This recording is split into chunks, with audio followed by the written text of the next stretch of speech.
তোমাদের সঙ্গে আমি যখন সকালের ভিডিও শেয়ার করি তখন কিন্তু তোমাদেরকে আমি দেখিয়েছিলাম যে আমি জামা কাপড় ভিজিয়ে রেখেছি। তো জামা কাপড়গুলো তখন ধোয়া হয়নি। আমি যদি ধুতাম তাহলে কিন্তু জলখাবারে বানাতে অনেক লেট হয়ে যেত, যেহেতু অরিত অফিসে খাওয়া নিয়ে যাবে আর খেয়ে যাবে, নাহলে অনেক লেট হয়ে যেত না। তার জন্য আমি তখন জামা কাপড় ধুতে পারিনি, আমি রেখেই দিয়েছিলাম ভিজিয়ে। হ্যাঁ, ও যখন খেয়ে দিয়ে চলে গেল অফিসে, তারপরে কিন্তু সমস্ত কাজ কমপ্লিট করে তারপরে কিন্তু আমি চলে আসলাম ওপরে। ওপরে এসে কিন্তু এই যে জামা কাপড়গুলো দেখছো সব কিন্তু তখন ধুয়ে নিয়েছি। ধোয়া কমপ্লিট হয়ে যাওয়ার পরে তারপরে কিন্তু আমি ছাদে চলে এসেছি একদম মেলতে। এই দেখো, যখন আমি মেলি এত পরিমাণে হাওয়া দিচ্ছে, কি বলি, মেলছি একদিকে চলে যাচ্ছে আরেকদিকে, ক্লিপ দিতে হচ্ছে সঙ্গে সঙ্গে।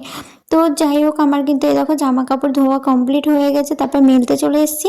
আর আমি চাদর কি করে চিপি দেখো, তারের সঙ্গে নিয়ে এইভাবে চাদরটাকে চিপি বলে কিন্তু সমস্ত জল ঝরে যায়। কিন্তু আমি কি বলতো, এমনি চিপতে পারি না, আর তারের সঙ্গে এভাবে নিয়েই কিন্তু আমি চিপে নিই।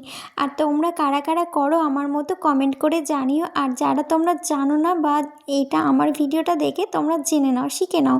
তো যাই হোক, আমার কিন্তু সমস্ত জামা কাপড়গুলো মেলা কমপ্লিট হয়ে গেছে, এখন যাচ্ছি আমি নিচে